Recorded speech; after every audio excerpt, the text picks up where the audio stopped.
SMR Podcast Network. You should be listening. Reppin' and hooligan flexin'. ACK reppin' and hooligan flexin'. You a mark, I'm a shark, flow sharper than a dart. Every time I'm up the bat, it's out the park. You're all bark, no bite. Why you trying to take my life? Cause I'm seeing all this. We want to thank Hooligan Zoo Crew for their hit single Flex Talk off their debut album From the Outside Looking In. Check out their full album, available now on Amazon, Spotify, and iTunes.com. And I'm a winner, yeah. You's a loser, yeah. And a hater, yeah. Who's who be flexing, giving out rap lessons, not the ones to be. What's going on, everybody? RWT families, SMR podcast listeners. It is the year 2020. It is currently January the 2nd, 2020. It is a Thursday evening. I am recording this mere about 24 hours away from Wrestle Kingdom. About 24 hours away from when it'll start here on the West Coast, here in Southern California. So for those of you who are listening, you're like, what the fuck are you talking about, man? Make it plain and simple. For about the last 2 years, not every year, the last 2 years, I've been more engaged in the New Japan scene, and I felt like sometimes, or I guess I felt like people have wanted a little bit of a beginner's guide, if you will. So a couple of years ago, I came out with a beginner's guide. I believe it was Wrestle Kingdom 12, and it was one of the most played things on the RWT YouTube page. So I did one last year and it followed suit.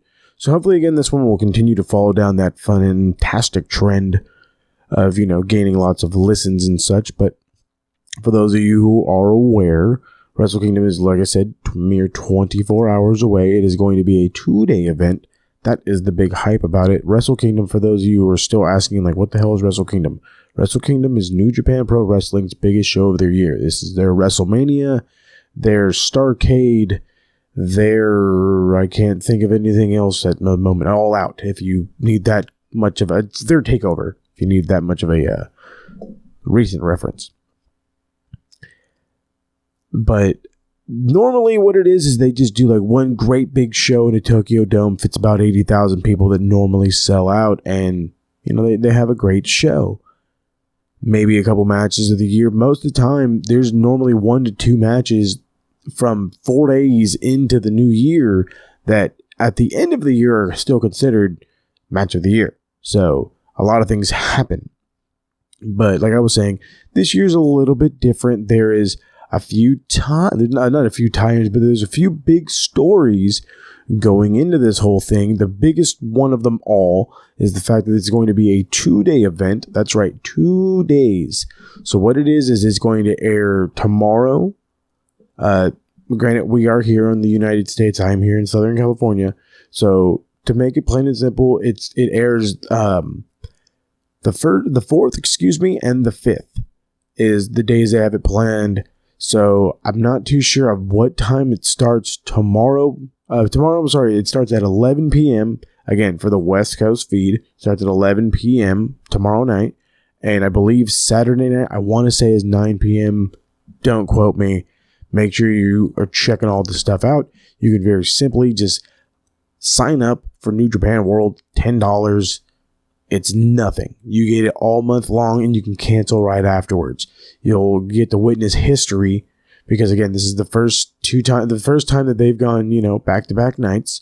This is also going to be the home of the retirement match for one Jushin Thunder Liger, a former, I believe, 6-time IWGP Junior Heavyweight Champion. Absolute legend. There's a few other stories. One of them is being that Stardust, the women's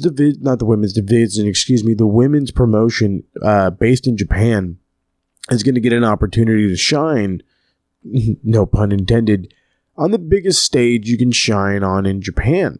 So, I mean, that's great. The downside is it is going to be a dark match. So pretty much just for the people that are going to be, you know, in the audience are going to be able to see it. I don't believe it's going to be on the live feed. So don't get your hopes up on that. But then there's also a couple other big tie-ins. I'm sure what it is when it comes down to that women's match, it's going to be a women's tag match from 4 different ladies in Stardom. And I believe what they're going to end up doing is like after it originally airs, maybe after New Year's Dash airs, they'll post it. And so that way everybody can, enjoy it, because I'm sure it's going to be awesome. But again, there's a couple more tie-ins, and just by a couple, Kota Ibushi, the unsigned, how can I put this? The unsigned workhorse, the unsigned, the journeyman, the wrestling journeyman that just could not be held down, has signed his contract with New Japan, and they're immediately pushing him to the top as he won the G1 Climax. He will be cashing in his briefcase to take on Kazuchika Okada in the main event of the Tokyo Dome tomorrow night. Now, the upside, and I guess the bit of a curveball in this one, the popularity of the IWGP Intercontinental Championship has grown, and I want to say the last, let's give it 18 months. And it's grown in popularity because of who's held it. Naito's held it. The Tanahashi brought it back to, back to Promise, and then guys like Jay White have, worn it proudly, and Naito as well. So now that's the opportunity. We got Jay White versus Naito, for the Intercontinental Championship. And then, of course, like I said, Kota Ibushi will cash in his briefcase against Kazuchika Okada. Now that's great, right? There's normally title matches. Well, because there's a 2-night show, guess what? They're deciding they're going to go all in, again, no pun intended, with these titles. So they're going to do a double champion, the Intercontinental and World Champion. The winner of the Intercontinental Championship match on night 1 and the winner of the Heavyweight Championship match on night 1 will meet each other night 2 in the main event to crown New Japan's first ever double champion. So hopefully that gives you guys a little bit of a rundown. Maybe you feel a little bit more at ease of what's going on. Very quickly, I'm going to give you the matches and a little bit of a prediction, a little bit of a background on the whole bit. So night 1, the first 3 matches here. The first one is the dark match for the Stardom ladies. The match does feature Maiwa Iwatani, and Hana Kimura. So I can't pronounce the other 2 ladies' names. I apologize, but again, it is probably going to be fantastic. 2 of the pre-show matches, we have an 8-man tag featuring a bunch of LA Dojo guys: Alex Coughlin, Clark Connors, Carl Fredericks, and Toei Harane. And then, of course, on the other side, you have Honma, Makabe, and then 2 young lions in Yota Tsuchi and Uemura. So, that should be pretty fun. I mean, the young lions are always very good because, they base everything on the basics. And when you base everything on the basics and you make sure you master those basics before you do anything else, it normally works out in your favor. They tell you if you could do everything great, that's fine. But if you could do one thing perfect, that's the thing. They want to make sure that their, basic in-ring skills are perfect. And a lot of the times these guys they're already looking at him like, are you kidding me? This guy could easily be like one of the best wrestlers in the world already. Then we have just a regular tag match. We have Tenzan and Kojima taking on Yuji Nagata and Nakanishi. That should be kind of fun. Then Jushin Thunder Liger is featured in an 8-man tag. This will open up night 1, or at least that's what I have on my card. And from the looks of it, he will then compete again in night 2. And from there, that's when his retirement, is set in stone after that match, obviously. So in this match, we got Jushin Thunder Liger, Tatsuya Fumijinami, the Great Sasuke, and Tiger Mask taking on Noakai Sano, Otani, Takaiwa, and Taguchi. So it's a couple of legends from outside the promotion, if I'm not mistaken, that he's taken on. Like Otani, if I'm not mistaken, yeah, he wrestles for I want to say it's a different company, Pro Wrestling Zero. He wrestles for a different company. At one point in time, he was with New Japan. He is no longer, but he's coming back, for the sake of Jushin Thunder Liger.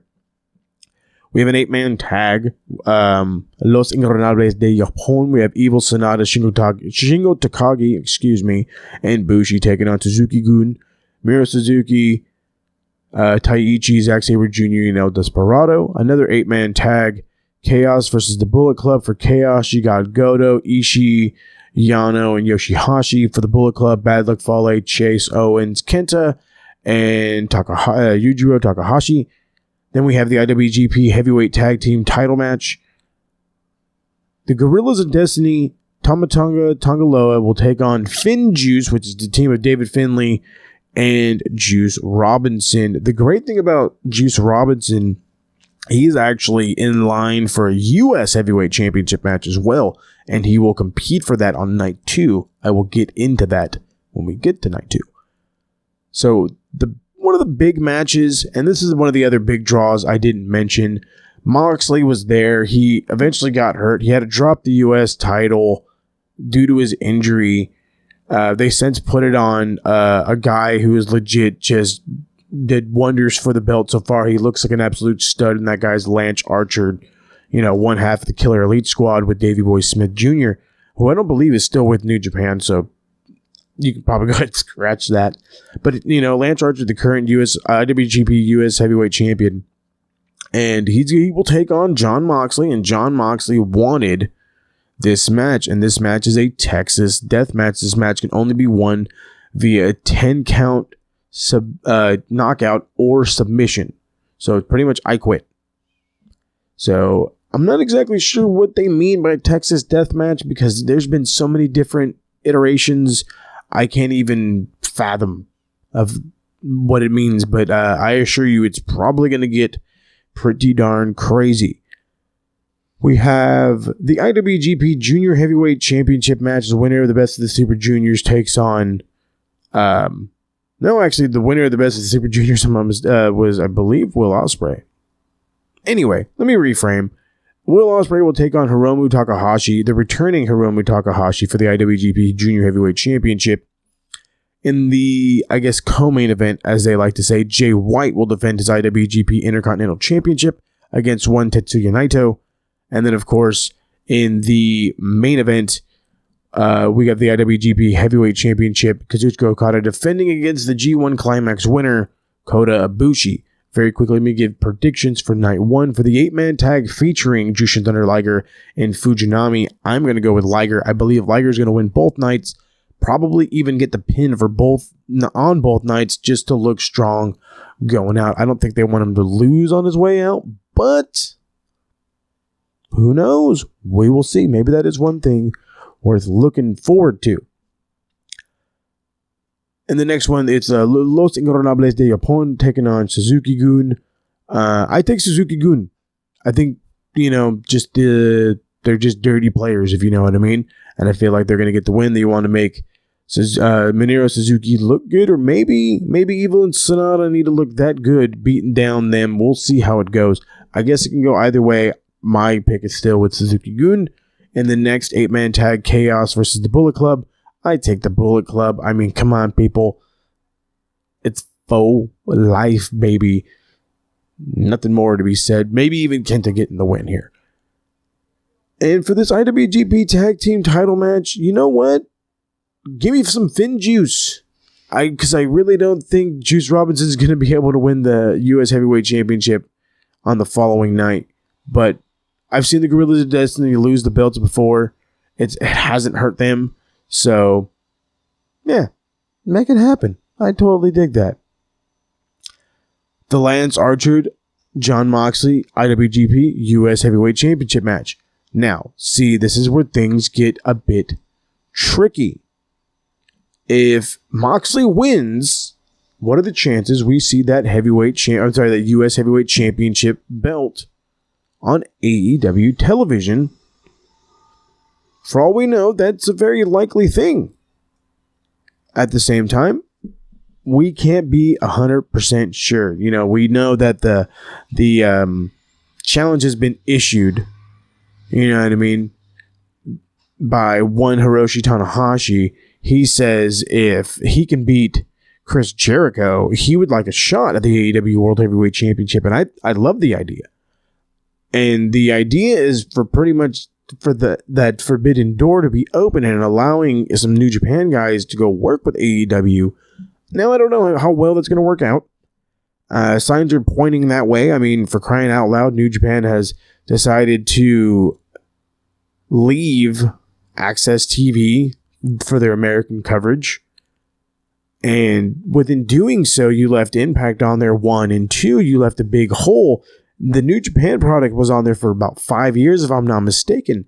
So you're trying to make a U.S. expansion without television in the United States. Now, doing that and having the possibility of Jon Moxley having your title on TNT television once a week, and the idea of maybe guys like Hiroshi Tanahashi, or maybe even an Okada or Kota Ibushi going to the U.S., going on the road, maybe not on the road, but showing up randomly at an AEW television taping. Who knows? I mean, the possibilities are endless. So because the possibilities are so endless, I say Jon Moxley wins this belt back. He'll take on Juice Robinson the following night. You'll get my predictions in just a second. Will Ospreay has legitimately had like the wrestler of the year kind of year. I feel like his momentum is so far over the top. Even with a returning Hiromu Takahashi, I feel like he is the better man. In this one, they will put on an absolute banger, quite possibly a show stealer. But I feel like Ospreay will retain. Jay White versus Tetsuya Naito. Now, here's how I look at it. If it's old school New Japan wrestling, where they want to go back to the old days where you push your Japanese stars and you don't worry about the gaijin, the double title match will be Tetsuya Naito versus Okada. Now, they're serious about a push in the US. Jay White was the first guy they crowned after the Kenny Omega leaving. After the Elite left, he was the next in line to be champion, and it worked out great. It really did. So, I actually love the idea of Kota Ibushi versus Jay White the following night. You're bringing in the new era, but maybe tradition works better.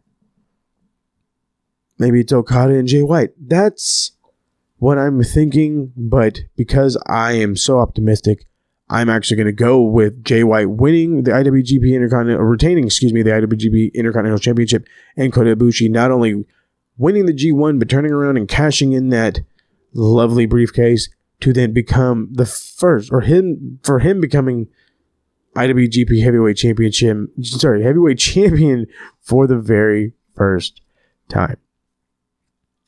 All right, very quickly, we'll get into night 2. Again, there's from the looks of it right here, we got 1 pre-show match, and we're going to have 9 matches total. So 8 on the regular show, 1 pre-show match.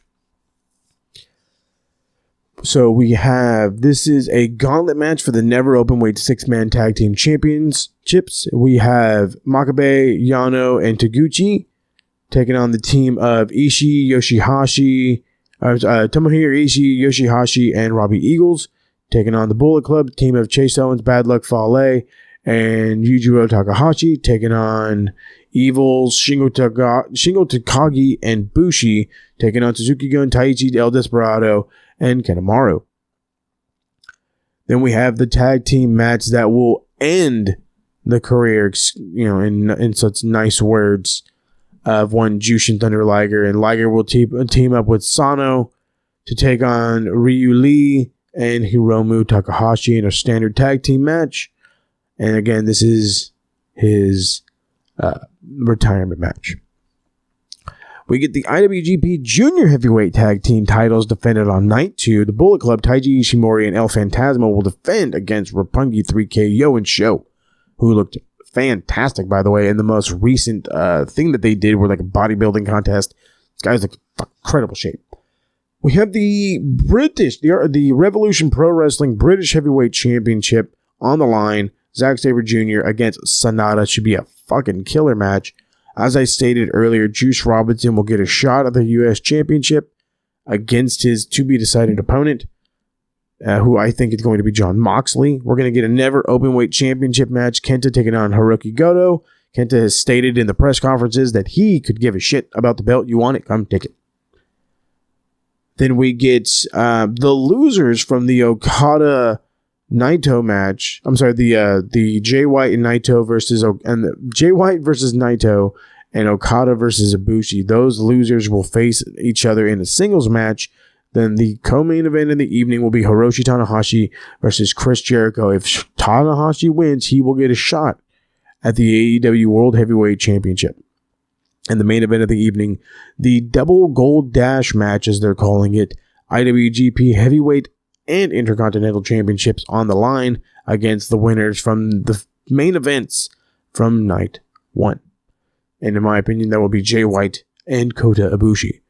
So, very quickly, let us get through these very same predictions. I think, again, Jushin Thunder Liger, you know what? I feel like, now that I remember he's going against Hiromu Takahashi, I feel like maybe this is his way of allowing him to get a little bit of a rub by pinning the one great Jushin Thunder Liger. So I feel like Takahashi is going to get the victory and Liger will go out with a loss, unfortunately. I feel like Roppongi 3K will win the IWGP Junior Heavyweight Tag Team Championships. They normally do this when it comes down to Wrestle Kingdom. They get a shot, they win the belts, they keep them for a little bit and lose them. It's how it goes. They love this team. I feel like Sonata will actually win the Revolution Pro Wrestling British Heavyweight Championship. He does go down there a fair amount of time. They do use a nice... they do use the New Japan guys in fair amount. And I feel like this could be a nice title change and definitely help garner some attention for New Japan as this guy, being the British Heavyweight Champion. I feel like it's going to be Jon Moxley versus Juice Robinson. And I feel like Jon Moxley, obviously, he'll keep the belt. And if he keeps the belt, and it is Jon Moxley, then I think maybe when we get to the Chris Jericho Tanahashi match, we might already have an idea. I feel like Goto will beat Kenta, allowing Kenta to go for a more prestigious title, as in the U.S. title, or the Intercontinental Champion, or the Intercontinental Championship, or maybe even the Big Dog title in the heavyweight. Who knows? But I feel like he loses, Goto wins, and this just sets Kenta up for a rise to the main event scene. I feel like we're going to get Okada versus Naito, and I'm going to go with Okada. I feel like it's going to be a fucking killer match, and it's going to be Okada.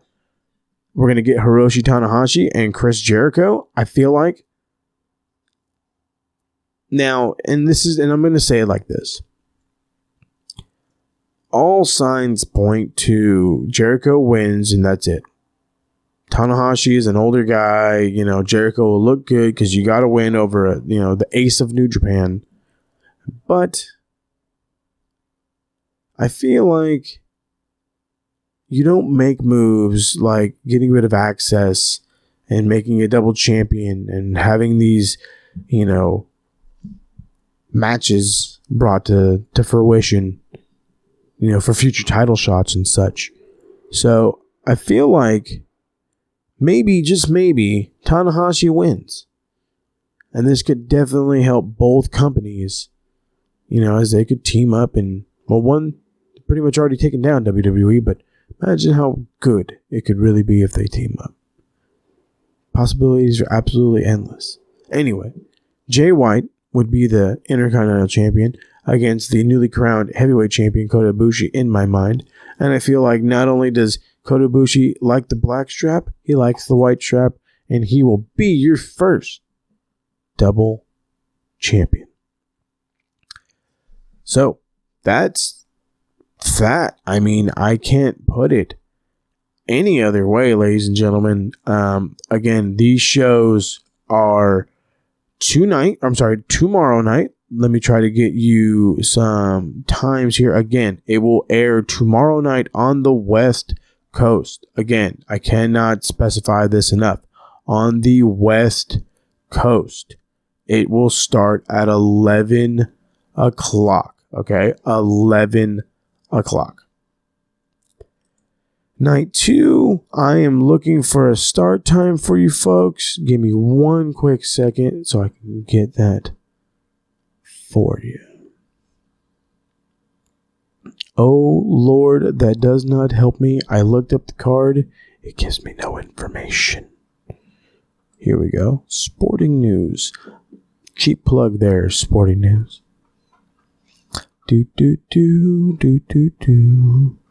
This is fantastic radio. I know you guys are like, what the fuck, man? Perfect. Okay. So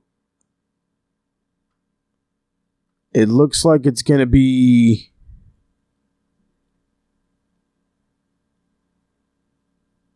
it looks like it's going to be the same time. Both days are going to be at 11 o'clock. And then the following night, because you guys are going to turn around, you're going to buy the New Japan World. If you're willing to stay up, late, if maybe you don't work on Monday, maybe you don't give a shit, New Year's Dash airs the following night. Now, New Year's Dash is just a regular old show for them. They're just a show at Corkin Hall, but it's not exactly a regular old show. And a lot of things happen during New Year's Dash, whether it be somebody turns on somebody, somebody's revealed, whether it's a big title change, something is bound to happen at this show. So, if you don't catch it live, make sure you try to catch it like pretty much as soon as possible. Don't look at spoilers. It's not that big of a deal. But yeah.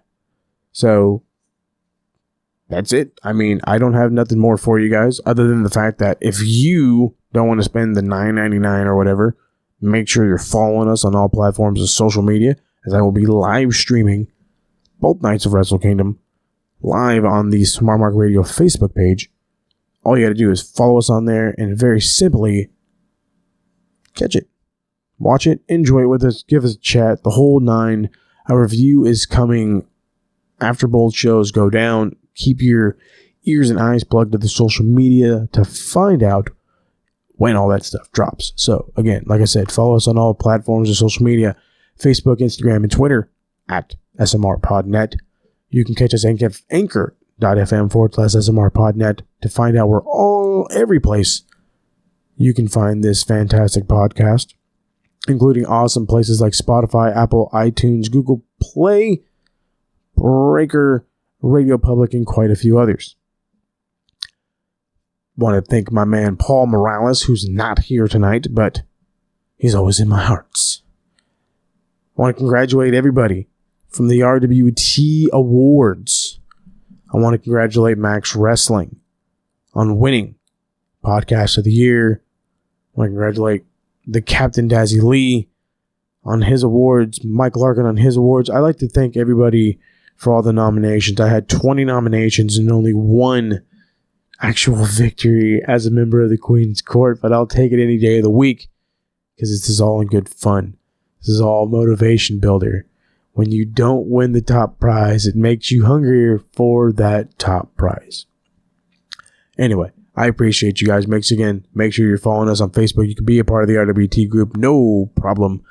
And that's going to do it for us. Make sure you catch Wrestle Kingdom. This will be your beginner's guide. I hope it does you wonders on your morning commute and get you ready for tomorrow night's awesome action. So, I'm going to get out of here. You guys have a fantastic Friday. Happy Friday. I hope you get to enjoy your weekends. And I will catch you all around the bend. Remember, make 2020 the year of the Smart Mark. Peace out.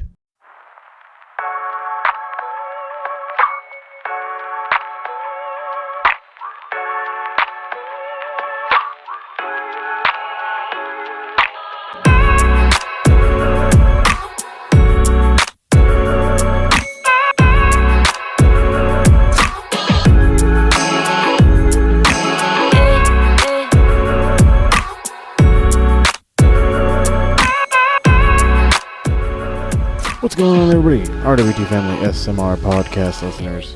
Welcome to another edition, a yearly edition, if you will, annually for those who are very technical out there, edition of the Beginner's Guide to Wrestle Kingdom. This year we were focused on Wrestle Kingdom 15, which is happening in mere hours from now, January 4th and 5th of 2021, because that's how New Japan likes to do it. They like to start the year off with a bang.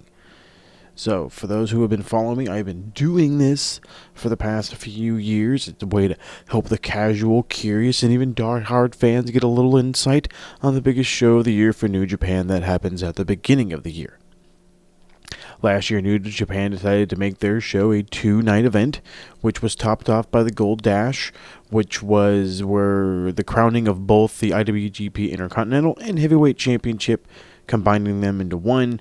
It was champion versus champion. It was champion versus champion in night 2. So there was an IC title match, a heavyweight title match. The winners of those matches went on night 2, and they main evented.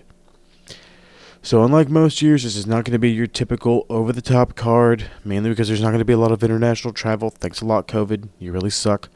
But every match does have meaning, whether it is a title match or whether it is a match with title match implications, or a well-built story, which I know, shocking storylines in professional wrestling. Who would have known? Who would have thought it? I know you WWE fans are like, stories? What's that? I've never heard of those things. I joke and I kid, but I assure you, New Japan storytelling is some of the best. So before we get into the preview itself, I would like to thank my partners over at Max Wrestling Podcast, where I am joined by 3 like-minded individuals as we discuss professional wrestling around the world. But I will let Dazzy Lee take it away with this. Max Wrestling Podcast is about all wrestling.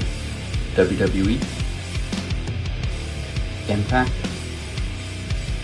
and AEW.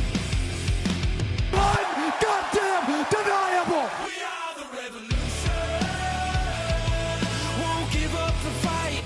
And we got promos. I love to entertain all of you. I've said it time after time again that I am the most passionate person when it comes to these promos.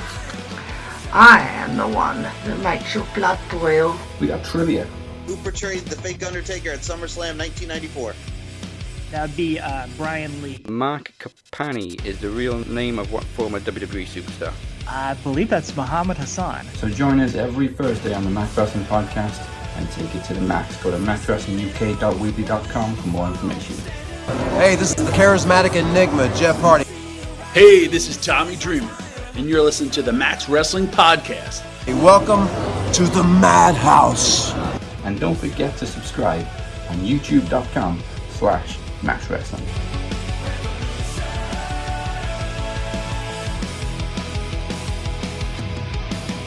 Thanks for coming on.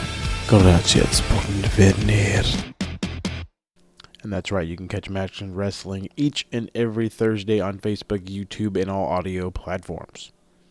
So, let's get into night 1, shall we? And of course, we're going to start with dark matches, because we got to start with dark matches because they're always randomly fun, right? Maybe, I don't know. Let's talk about this one. This one is the New Japan Rambo. You're already scratching your head. Moses, what the fuck is a Rambo? Well, bud, when I first saw this, I had no idea what the fuck a Rambo was too. It's a Rumble. It's the New Japan Rumble. They're just calling it a Rambo because they want to make me mad. But that's okay. Last year they did the Never Open Weight Gauntlet. I think it was for the 6-man title, or the trios title, excuse me. But this year, they're going to go right back to the New Japan Rumble. It's exactly like it sounds. It's a 22-man Rumble, WWE-based exactly. You got to go over the top rope. But they do have some surprises as, stars from the past and guys even from other companies. But like I stated, with COVID, I don't know. But maybe there'll be some guys from the past. So the winner earns a shot in the Fatal 4-Way for Night 2, where 4 guys will fight for the crown to be crowned King of Pro Wrestling in 2021. This is a title that was introduced last year by Okada and won by Yano, of all people. So I can only imagine that people are going to be competing for it in Night 2's thingamajig. So let's get into the first match here. And I don't know if this is exactly how the card's going to start. It will probably start with a different one, but this is how I'm going to go with it. And it's Hiromu Takahashi versus El Phantasmo, where the winner goes on to night 2 to get a shot at the IWGP Junior Heavyweight Champion. So Hiromu won the Best of the Super Juniors, and El Phantasmo won the Super J Cup. That's how we got here. There was no long internal feud. It's just 2 winners of 2 tournaments, and they just happened to coincide relatively close to each other thanks to COVID. So because of that, guess what? This is how we're going to do night 1, night 2. You guys are going to go up against each other, and then you're going to take winner takes on the champion night 2. So for those who do not know, Taiji Ishimori is the current champion. So that'll play into a bunch of stories, but I do want to explain that the Best of the Super Juniors is similar to the G1. It is a few, probably 2 to 3 week tournament, and the Super J Cup was in one night. Now, mind you, El Phantasma, that was his first time really coming back wrestling, because of the quarantine and having to be away. That he looked kind of rusty in the whole thing, but he caught his groove, and I think he'll be ready to go on the biggest night of them all. So, but I was talking about the champion, Taiji Ishimori. So, the 2 stories that would play into this as well, if say Phantasma would win, it would be kind of hilarious in a way because, well, they're both Bullet Club, 1, and 2, Phantasma is the former partner of Taiji Ishimori. They at one point held the junior tag titles. So it's that would be a little interesting, partners going against each other to figure out who is the best junior heavyweight in all of New Japan. But then, of course, we have Hiromu Takahashi, who we've known to put on spectacular matches against Taiji Ishimori. I believe I've rated and stated one of the best junior heavyweight matches I've ever seen was a Best of the Super Juniors match against Taiji Ishimori and Hiromu Takahashi. So I think Hiromu and Phantasma are going to have a good match. They're going to show off what they can do because, it's Wrestle Kingdom, so they're not going to hold back. But it is a difference of styles. You're going to have a guy that's going to be a little more hard-hitting, a little less high-flying, and one who's going to be a little more high-flying and a little less hard-hitting, maybe a little more on the technical side. So it is definitely going to be a mesh of styles, a clash of sorts, if you will.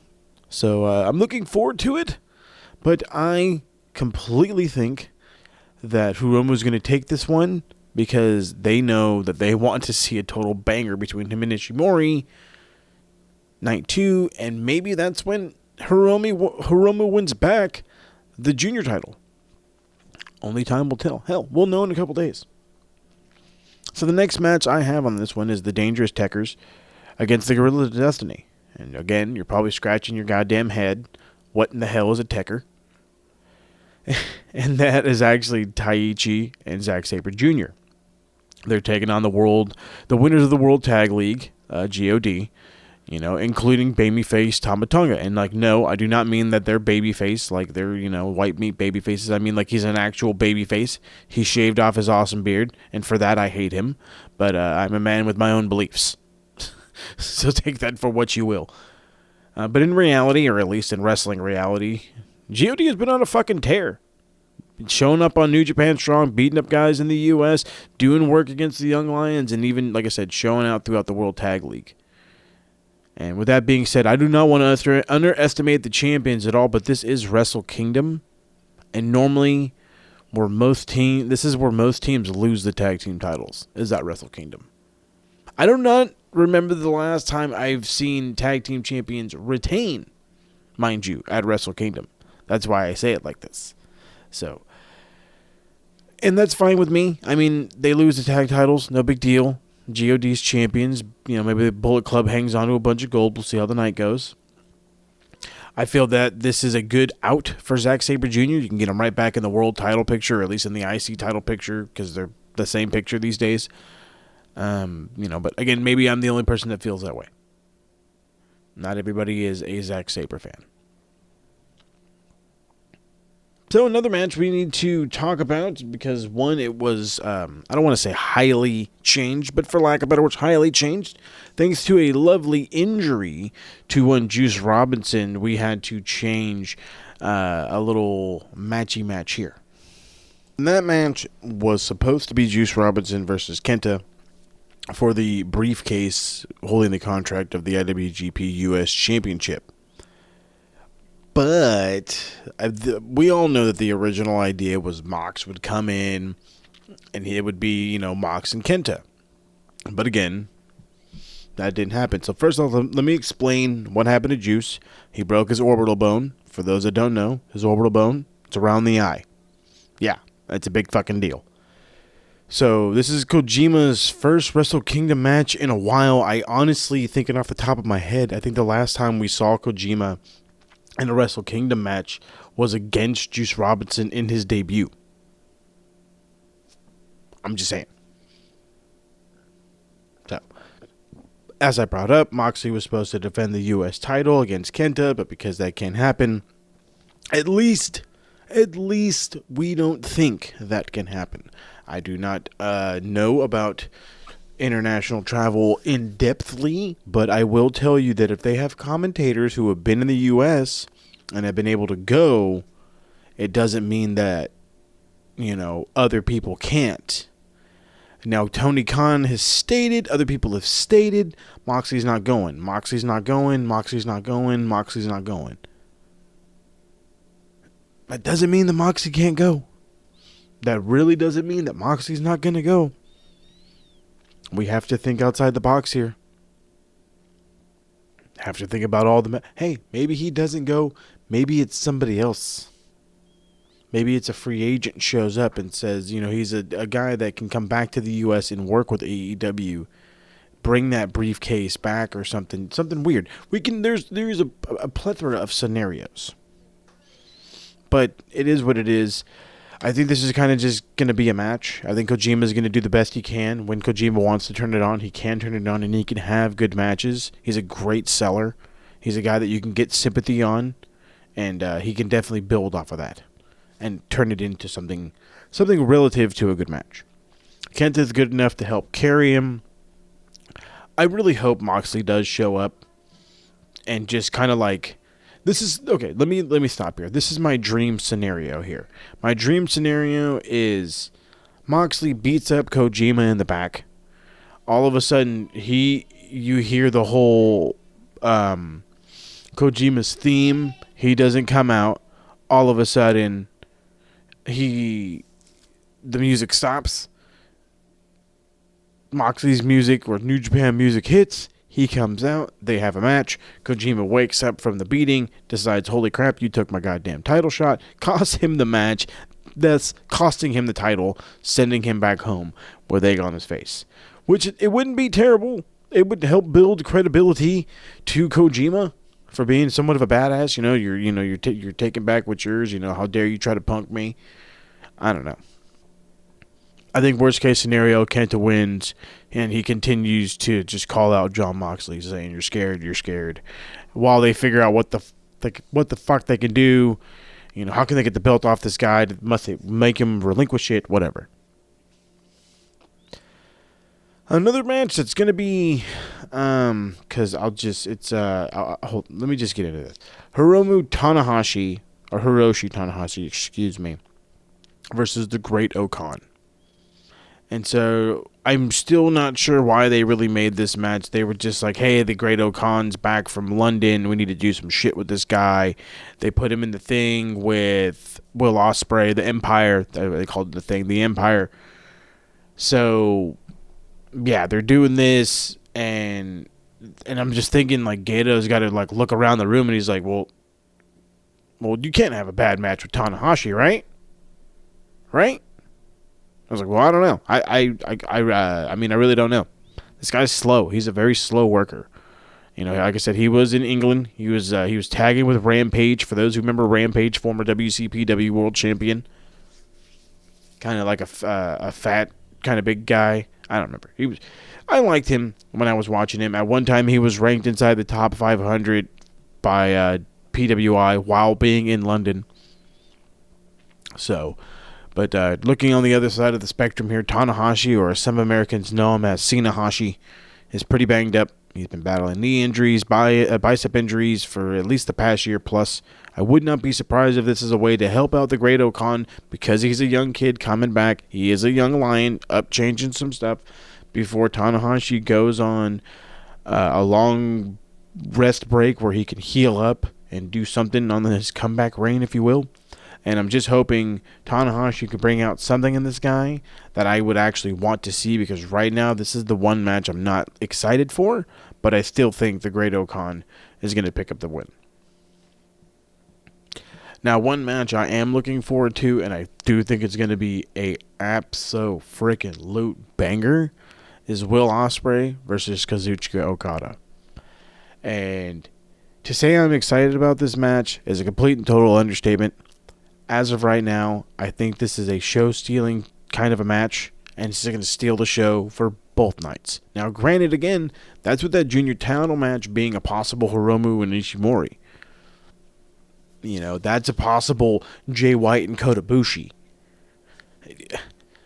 I feel this is going to be the one.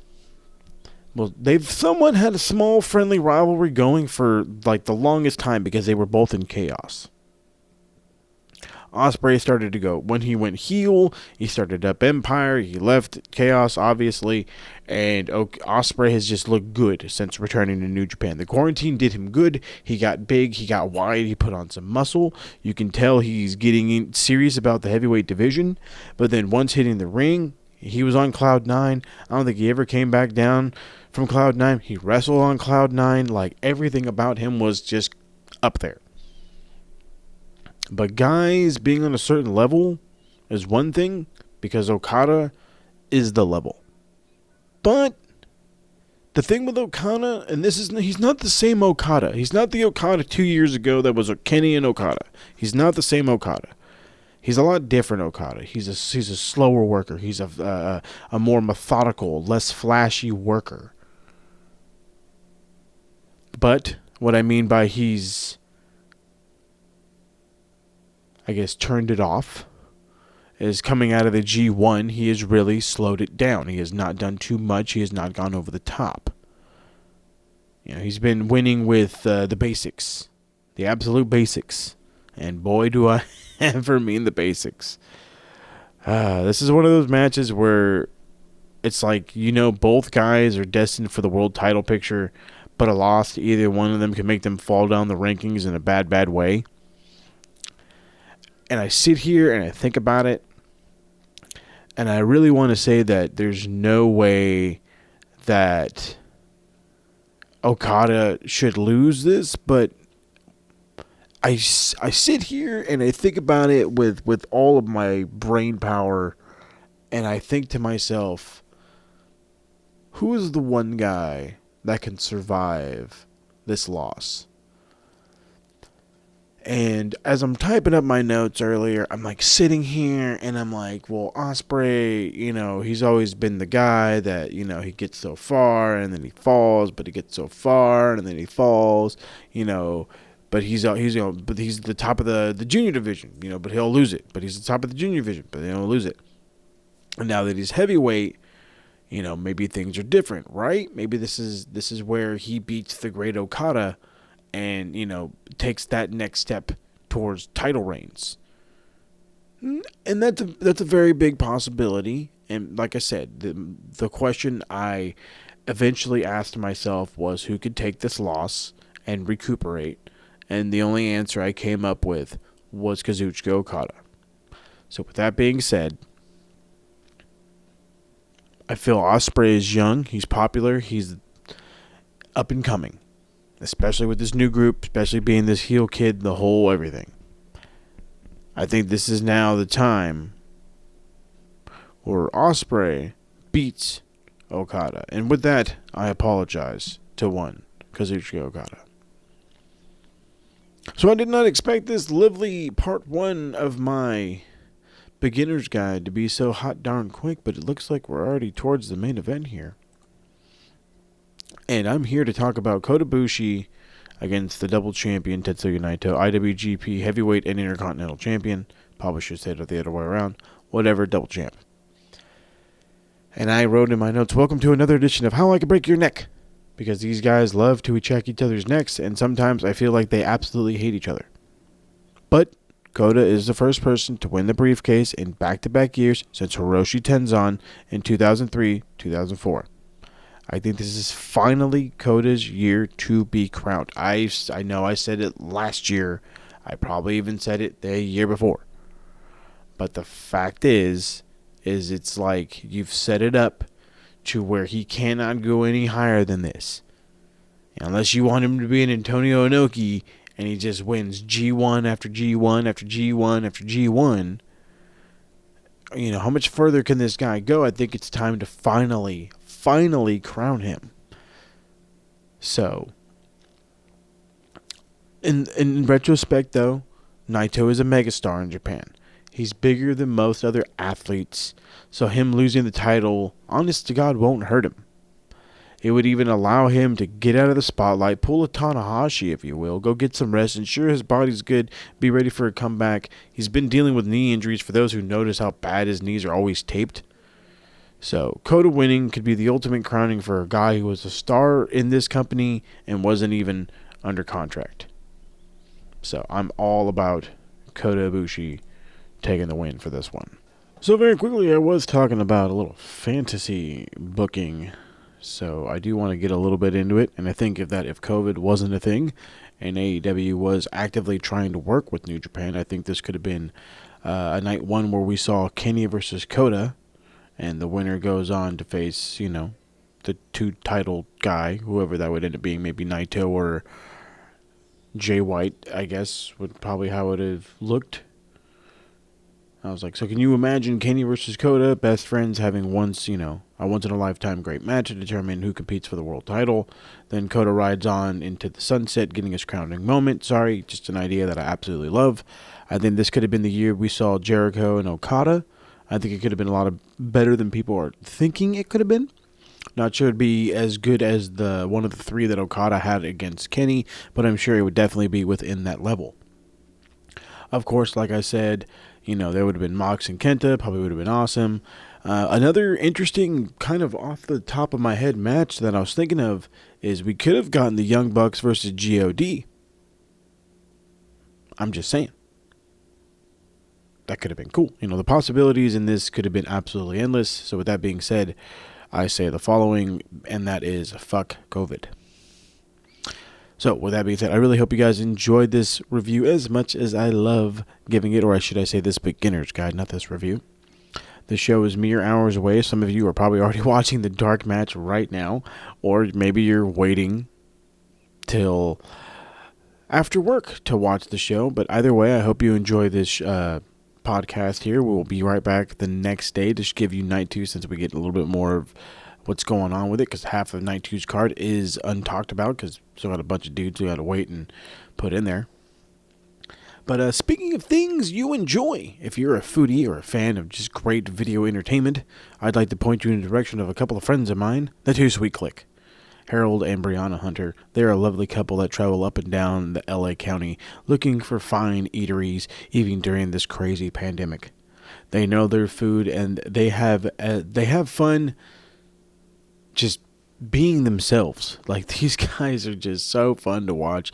They're out getting just a plethora of different food. If you like cafes, they're going to cafes. If you like home style oven brick pizza, if you like birria tacos, they have episodes galore where they're going all over the places you can travel to your darn self. They know their food, and they are just fun to watch. The ultimate foodie couple, bringing you laughs and good eats with each and every episode. Make sure you check them out on YouTube. Just search Too Sweet Click Adventures. T-O-O Sweet Click is spelled K-L-I-Q Adventures, or you can just click the link in the description below.